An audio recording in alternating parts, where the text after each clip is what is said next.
What's going on, everybody? This is Bronco Juggalo. And Bill. And today we are back with the castle that King built. And what a great castle it is.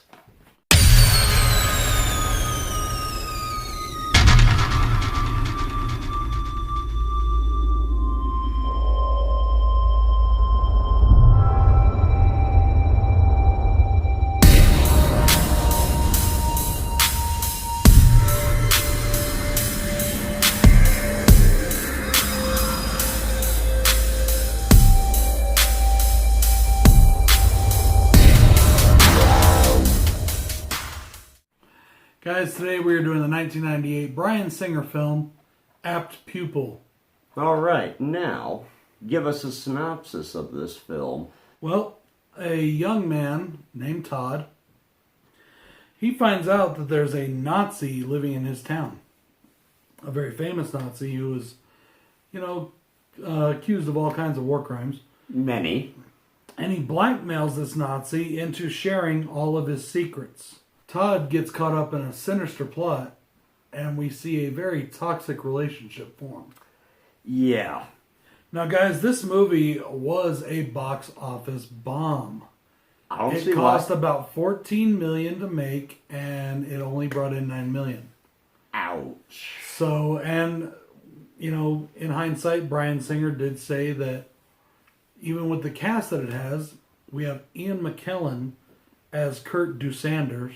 We have Brad Renfro as Todd. Joshua Jackson, who became a pretty decent-sized star in the 90s. He's in the movie as Joey. David Schwimmer of Friends fame is in the movie as Edward French, one of the he's a guidance counselor. He's not a teacher, he's a guidance counselor. Yeah. He did say that Bryan Singer said due to the subject matter of this film, it was he didn't expect it to make a lot of money. Yeah. I don't know if he expected it to bomb, though. Nobody sets out to make a movie they want to bomb. No. But the movie has gotten quite a following afterwards. And it won a shit ton of awards. Go figure. Now what we do here is we like to talk about the differences between the book and the movie. Now, Apt Pupil is a novella which is inside the book, different seasons. The book is set in 1974.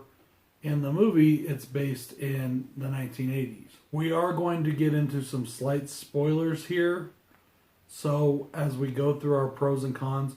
But this is the one segment that you're probably always going to have spoilers. It's just the way it is.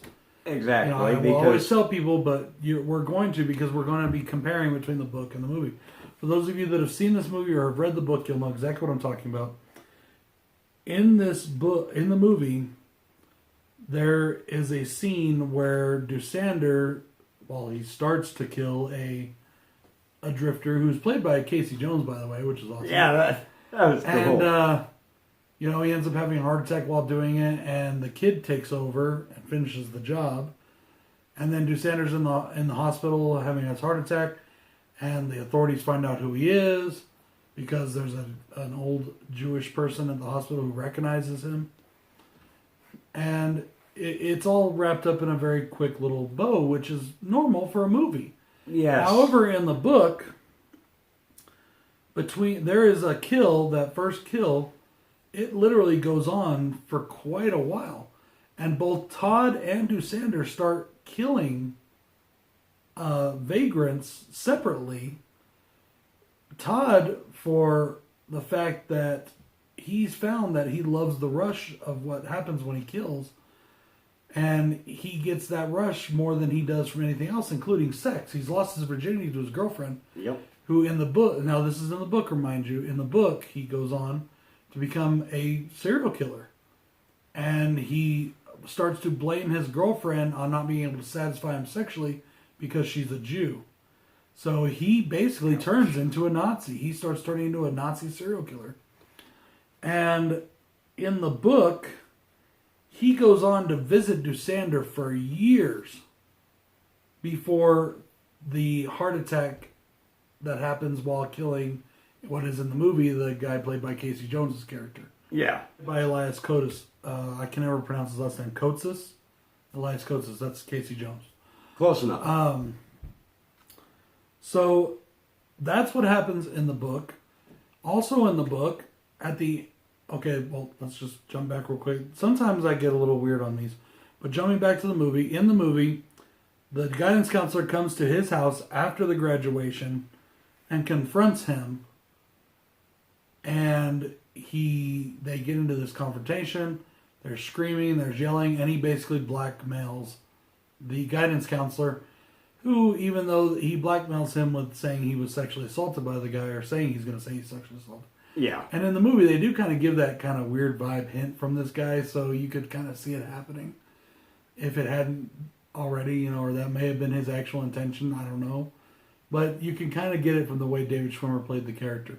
Yeah, you can. However, in the book, when confronted by the guidance counselor, Todd shoots the guidance counselor, kills him, and then at this point, he's fully snapped, and he takes his gun and goes to a hideout he has by the highway, which in this is kind of shown actually as like a tunnel or bridge underneath.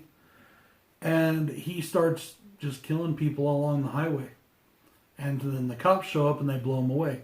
None of that happens in the movie. None of it does. Even though I think it would be really cool if it did happen in the movie. Oh yeah, it would have been nice. It would have made the movie another hour long or so, but whatever. Yeah. But the movie, the way it is, even without those scenes, even without that stuff, is so fucking good.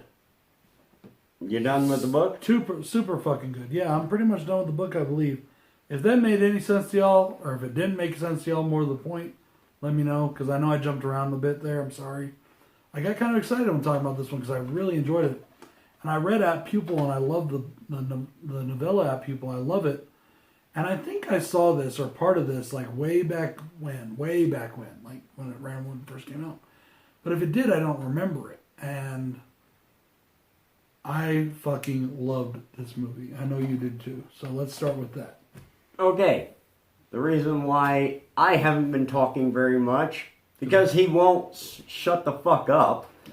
He loves this a lot. He loves the book. And the fact is, I have not read this book. So I can't put anything into this part of the segment, because I haven't read this book. Start reading the books, fucker. How many of them have I read? I don't know, but I got to this one I didn't read. I got to start catching up more too. In fact, I'm going to start putting more reading time aside, because like I haven't read anything really he's written since like 2006. Oh wow. The last book that I remember reading from him that he had wrote is The Girl Who Loved Tom Gordon, and I think that came out around 2006. I didn't read that one. I didn't read that one, but it's a good book. Well, I find all of his books good. I've never read one where I was like, this is garbage. Yeah. But I had just about all of his books, probably up till 1999, 2000. I think I own every single book he wrote up until that time. Yeah. So I've read a bunch of them, but like there's some I want to reread when we do.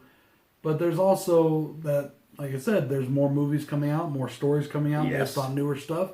So I'm going to have to start reading if I want to really, truly give this segment what it is. Exactly. And like one I've read the book, but I haven't watched it, is that Gerald's Game. Oh, that's so good. I have not watched it yet. The book was phenomenal, but I haven't seen it yet. So I am going to have to watch it. I would say let's watch it tonight and do it on our next one. But right now, guys, your votes have spoken, and your votes have said that you want the Langa fucking Lears. Why? So we will be on our next The Castle the King Built. We will be reviewing the Langoliers. Such nightmares about that film. And I must have put up pretty good choices, because I only had one person suggest an alternate title. Oh, which one was on the list? Creepshow. He suggested Creepshow. Oh, okay. But only one person did that. Another person suggested another movie that wasn't a Stephen King. So I'm like, that's not a Stephen King. What'd they suggest? Bloody Bible Camp. It's not Stephen King. No, it's not. But I think they misunderstood the poll. That's all right. But that's okay. That's all right. So guys, neither Bill nor myself have anything negative to say about this movie, right? I don't think I do. I'm pretty sure we talked about it. Neither of us had anything negative to say. No. Phenomenal fucking film. No. Phenomenal film. starting, in my opinion, I believe it's in yours as well, the fucking acting. performances. The performance, Ian McKellen. Yes. This guy can play a sorcerer. He can play a Jewish Holocaust survivor turned evil fucking mutant. He can play a Nazi. He can play just about anything. He is so good. Amazing, good. man. And it's not just him. Everybody in this film, the acting is so good. Todd Renfro was an amazing actor in this movie. I didn't realize that The Client was his first role, and up till then he had never acted a day in his life. He tried out, they loved him, and he got the role as a child actor. There you go. You know, and I thought that Todd Renfro did a great job in this film. Everybody did a great job. The whole cast is stellar. They do a really awesome job.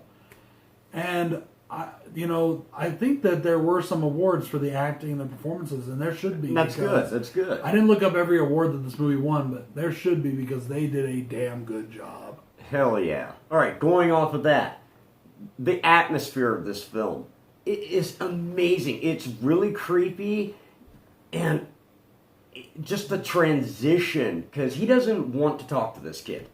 No. He doesn't want to, but especially the scene where he makes him a Nazi uniform. No, he didn't. He found it. He bought a replica, is what it was. Oh, okay. Anyways, he puts him in this Nazi uniform, and you can tell he doesn't want to do this, but then it just takes over.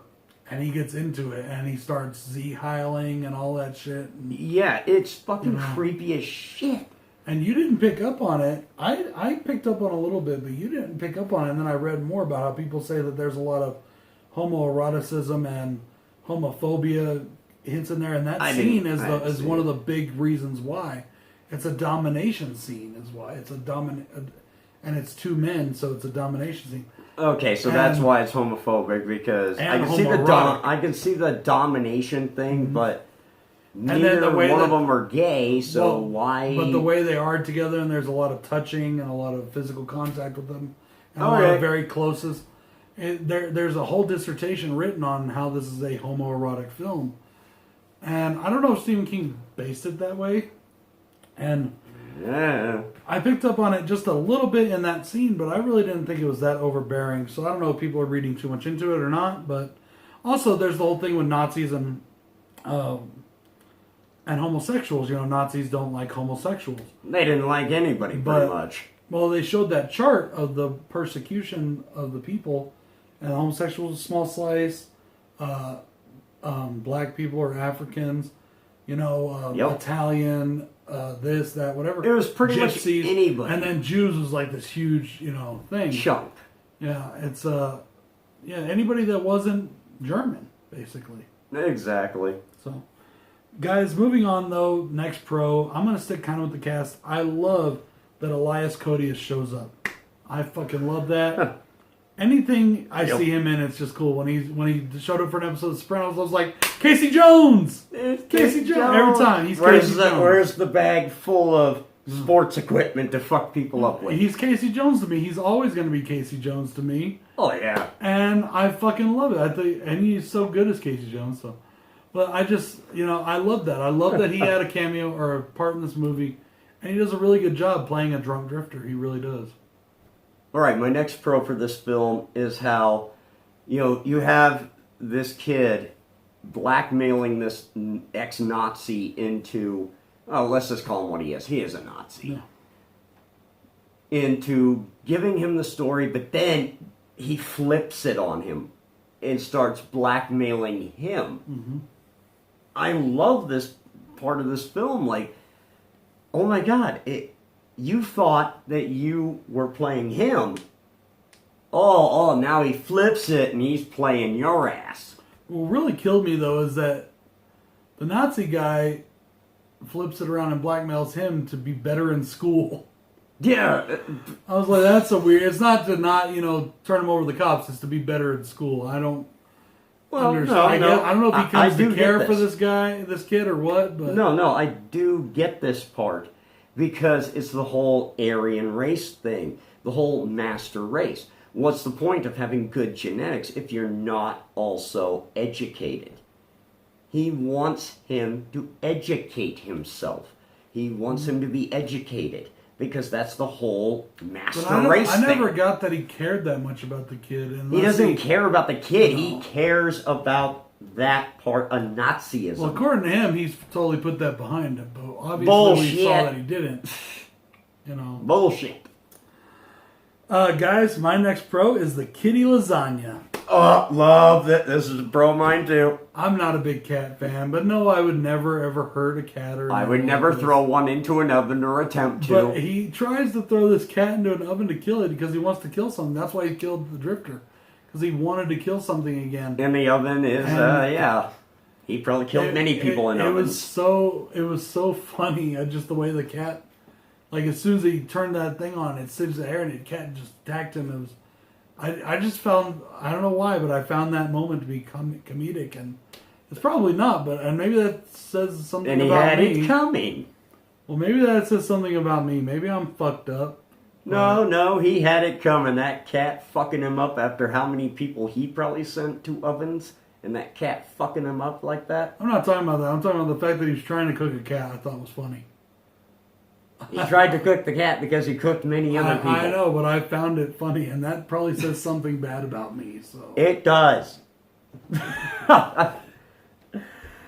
Okay, my next pro for this film is the old man that fucking recognizes him.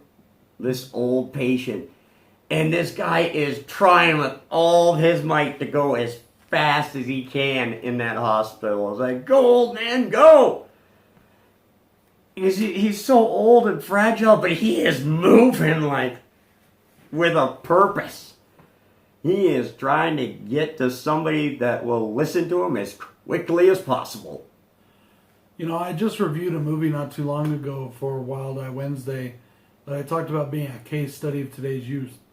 This movie really, truly is what Bryan Singer said it is. It is a study of cruelty. Yes. And it's a study of evil. And it shows how cruel and evil not just the Nazis were, but how anybody people can be. Anybody. And the way they can, even this kid, he does all of this out of his own selfishness. Yeah, he's an evil little shit. He's an evil fucker way before he ever blackmails this guy. Yeah, he's fucked up in the head.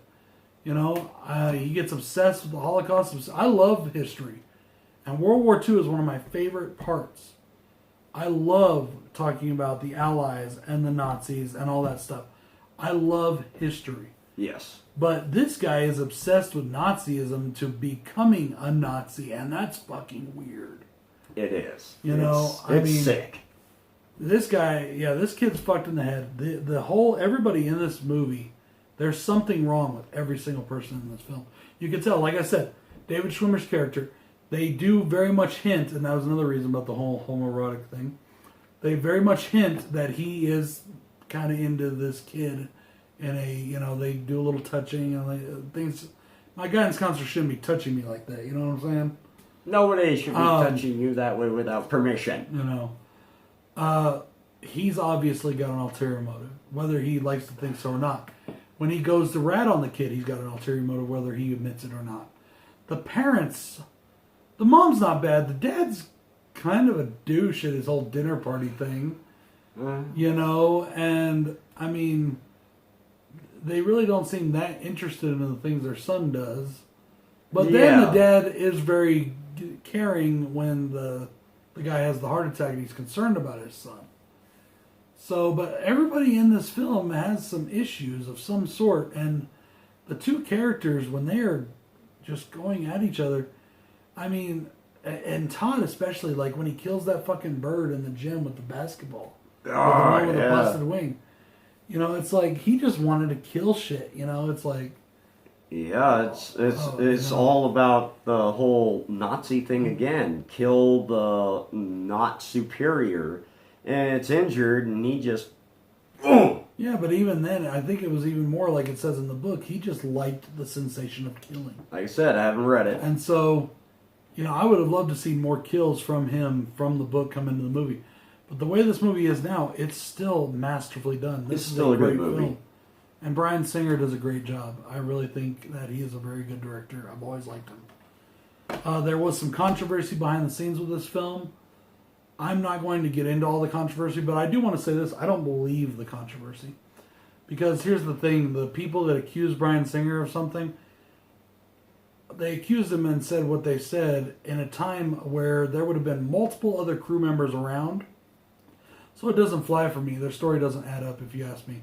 But I don't. So that's the thing. I'm not going to get into all the drama and all the bullshit. But I don't think it's true. And I mean, the guy was definitely found acquitted of it or whatever because he's gone on to make more films. Yep. So, guys, this is Bronco Juggalo saying thank you for joining us. Thank you for watching. See you next time with the fucking Langoliers. Peace out, y'all. And Bill's saying, why? Good night.